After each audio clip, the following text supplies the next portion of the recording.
তো হ্যালো স্বাগতম বন্ধুরা, কেমন আছেন আপনারা? তো আজ যাচ্ছি শিম বাগানে একটু পাতা ফেলতে।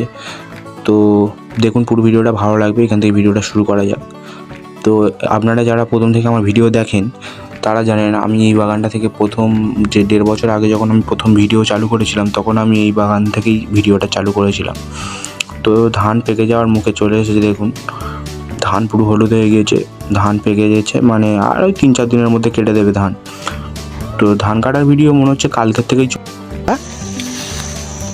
শিম ভর্তি, তো শিম ভরে ভরে আছে, ফুল ফুটে আছে, শিমের ফুল নয় শুধু টাকা।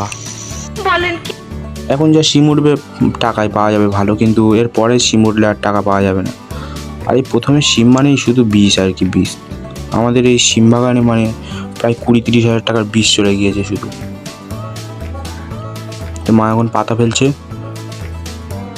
আর আমি দাঁড়িয়ে দাঁড়িয়ে ভিডিও করছি, আর আমিও পাতা ফেলছি।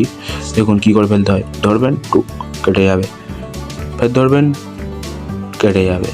শুধু এরকমভাবে ধরবেন, ধরে টানটে ধরে হালকা করে চাপ দিলে কেটে যাবে।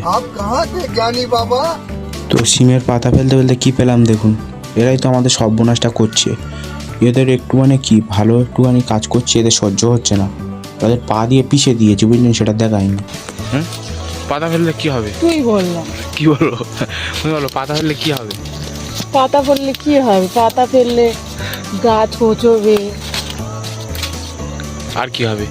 প্রচুর ফুল আসবে, আর কিচ্ছু হবে না। তো আমি এখন বাড়ির দিকে চলে যাচ্ছি, কারণ আমার এত কাজ করা পছন্দ নয়। তাই এখন ঘরের দিকে যাই।